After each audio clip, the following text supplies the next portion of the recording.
আসসালামু আলাইকুম viewers, travel ওয়ার্ল্ডে সবাইকে স্বাগতম। আজ আমরা দেখা করতে যাব সেই ভয়ঙ্কর মাছ যেগুলো সমুদ্রের তলদেশে থাকে। আজকে আমরা চলে এসেছি কক্সবাজারের সেই বিখ্যাত রেডিয়ন ফিশ ওয়ার্ল্ডে। সেখানে কি রকম মাছ দেখতে পাওয়া যায়, কি কি মাছ এখন রয়েছে, সেগুলো আপনাদের সাথে শেয়ার করব। তো আর দেরি না করে চলুন আমরা ভিতরে যাই, কি কি মাছ দেখতে পাই দেখা যাক। সবার প্রথমেই ঢুকতে আপনাকে স্বাগতম জানাবো এইরকম একটি ঝর্ণা। এরপরেই প্রথমে আমরা দেখতে পাবো সেই ইংলিশ মুভিতে দেখা পিরানহা মাছগুলো, যেগুলো আমরা কাছ থেকে অনেক সময় দেখতে পাই না।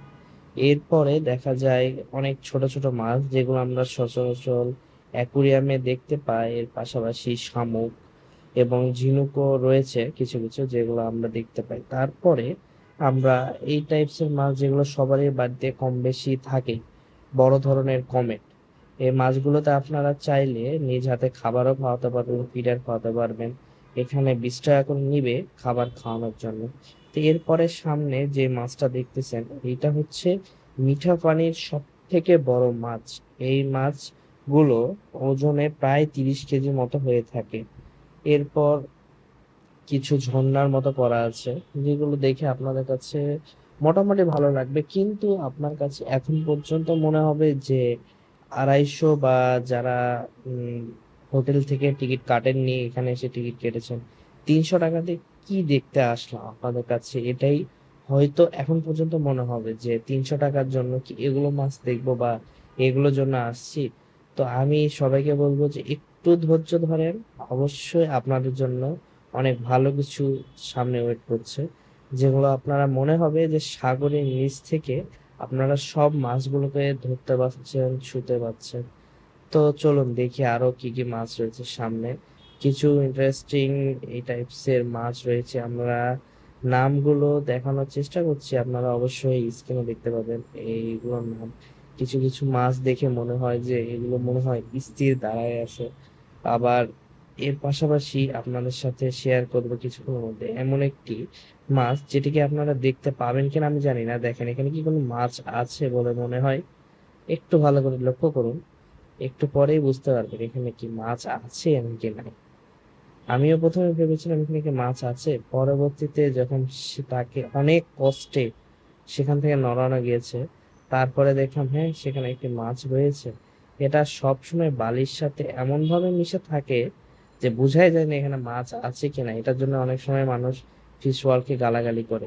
এর পাশাপাশি আপনারা এখনো দেখতে পাচ্ছেন, দেখেন এখানে এটাকে বলে তারা ফিশ, আমরা অনেকে জানি তারা মাছ। তো তার মাথাটা কিছুটা দেখা যাচ্ছে।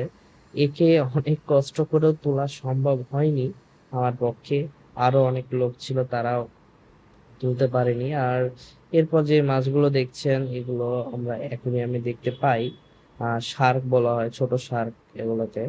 তো আমরা এখনো ওয়েট করছি, তাই না, যে আর কি এগুলো কয়েকটা দেখলাম ইন্টারেস্টিং, আমার বালির সাথে মিশে আছে তারা মাছ। তো আর কি রয়েছে, কি দেখার জন্য আসলাম, আছে অবশ্যই অনেক কিছু রয়েছে। তার আগে দেখেন এগুলো হচ্ছে গোল্ড ফিশ, বড় বড় গোল্ড ফিশ। এগুলো সচরাচর এই কালার গুলো, অ্যালুমিনিয়াম কালার গুলো দেখতে পাওয়া যায় না। আমাদের কাছে গোল্ড ফিশ থাকে, কিন্তু এই কালার গুলো সবসময় পাওয়া যায় না। তো এগুলোর আপনার কাছে সামনাসামনি দেখলে আরো ভালো মনে হবে। আপনি ক্যামেরাতে আসলে সবকিছু, সব আসল রূপটা তুলে ধরা সম্ভব হয় না, কিন্তু এইটুকু বলতে পারি যে আপনি এই জায়গাতে যদি আসেন, তাহলে অবশ্যই আপনার কাছে একবারের জন্য মনে হবে না আমি টাকাটা ওয়েস্ট করলাম বা টাকাটা নষ্ট হলো। তো এখানে এমন কিছু রকমের মাছ রয়েছে যেগুলো দেখে আপনার কাছে মনে হলো আল্লাহর কি রকম সৃষ্টি, আল্লাহ কি না কি করতে পারে কি পারে না, কি রকম মাছ এই পৃথিবীতে আছে। বা আমরা এখনো এখানে যে মাছগুলো আছে এগুলো মাছই আমরা অনেকে হয়তোবা কোনোদিন দেখিনি। তাহলে আপনি ভেবে দেখেন যে সাগরের তলদেশে আরো কত রকমের বা কত প্রজাতির মাছ রয়েছে, আপনারা কল্পনাও করতে পারবেন না যে আসলে আমরা কোন দুনিয়াতে বাস করি, যে দুনিয়া থেকে আমরা ভাবি যে দুনিয়াতে আমরা এইটা ওইটা।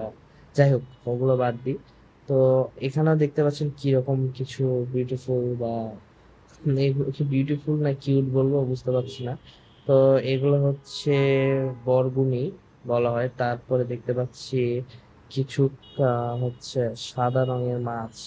এগুলো সাদা তো না, সামনাসামনি দেখলে মনে হবে অ্যালবিনো কালার। তো এরপরে আমরা দেখবো যে ছোট ছোট অনেক শার্ক ছিল। তো এর পাশাপাশি এটাও কিন্তু আমরা অনেকে মনে করতে পারি লবণাক্ত পানির মাছ, কিন্তু এটা কিন্তু লবণাক্ত না, এটা মিঠা পানির মাছ। কিছুটা ইলেকট্রিক ফিশ, ইলফিশ বলা হয়, যেটাকে আমরা ইলফিশ বলি, ইলফিশ টাইপসের।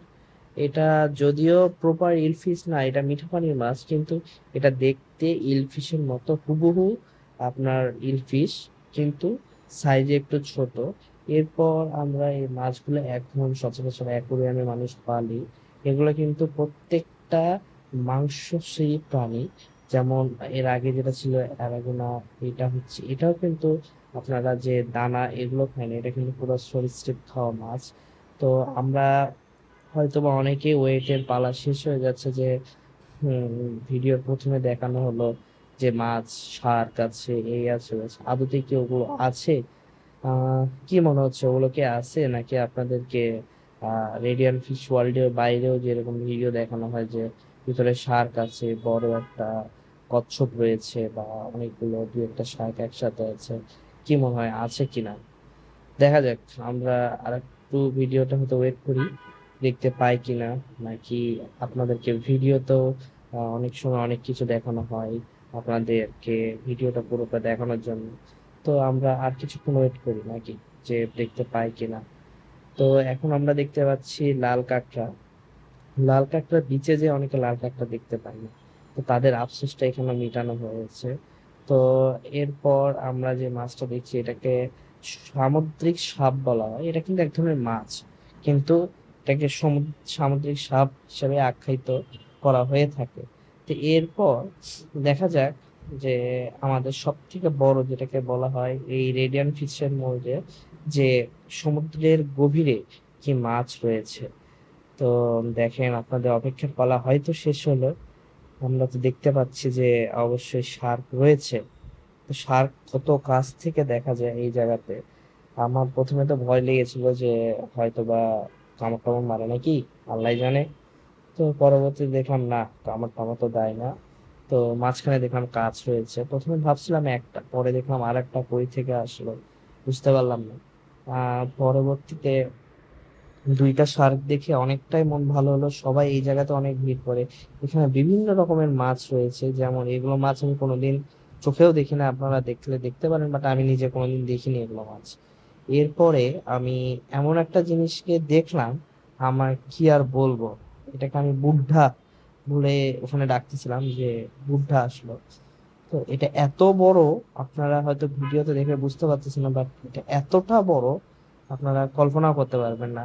তাকে আর এই পাশাপাশি যে মাছটা দেখছেন, এটা একটা বেলুন মাছ, বাট ও ফুলে নাই, তাই জন্য বোঝা যাচ্ছে না। বাট এই কচ্ছপটা, এই বুদ্ধা এত বড়, আপনারা কল্পনা করতে পারেন না। ওকে আমি হাই দেওয়াতে ও কান চুলকাচ্ছিল, বাট ও আমাকে হাই দিচ্ছিল, আমি ভেবে নিয়েছি ও আমাকে হাই দিচ্ছিল। তো পরবর্তীতে ও আর এদিকে আসেনি। পরবর্তীতে এটা অনেক বড় জায়গা, তো ও পুরোটা মিলে ঘুরে বেড়াচ্ছিল। আর শার্ক গুলো আসতেছিল এখানে। কিছু সামুদ্রিক আরো বড় বড় মাছ রয়েছে, এগুলোকে অ্যারোয়ানা ফিশও বলা হয়, বাট এগুলো সামুদ্রিক অ্যারোয়ানা হিসেবে পরিচিত। এগুলো নর্মাল মিঠা পানির অ্যারোয়ানা না। এগুলোকে উম, সমুদ্রে রাখাই ভালো। আমার কাছে মনে হয় যে এখানে যে পরিবেশ সৃষ্টি করা আছে এগুলোতে ওরা বেটার ফিল করতে পারে, কিন্তু আপনারা অনেকে চাইতে পারেন যে বাসার অ্যাকুরিয়ামে নিয়ে এসে ওগুলাকে রাখার জন্য, বাট সামুদ্রিক অ্যারোয়ানা বাসায় রাখার জন্য মাছ আমার কাছে মনে হয়নি। বাট এর পাশাপাশি বাচ্চাদের অনেক ঝর্ণার ছবি তোলার জায়গা রয়েছে ভিতরে। আর সামনে গেলে দেখতে পাবো আমরা বড় বড় কাঁকড়া। বড়, এইটা কাঁকড়াটার সাইজ কিন্তু অনেক বড়। কতটুকু বোঝা যাচ্ছে আমি জানি না, বাট সামনে সামনে অনেক বড় কিছু কিছু কাঁকড়া রয়েছে। এ তো আমাকে রীতিমতো, আমার ক্যামেরা যেদিকে যাচ্ছিল ও সেদিকে আমাকে জাস্ট ভয় দেখাচ্ছিল। তো এরপরে একটা মাছ দেখলাম, এই মাছটা আমার কাছে মনে হলো যে মানে চুল দিয়ে বডি ঢেকে রাখা, এরকম একটা অক্টোপাস টাইপস এর মাছ হতে পারে। নামটা ঠিক আমি ভালো মতো খেয়াল নাই।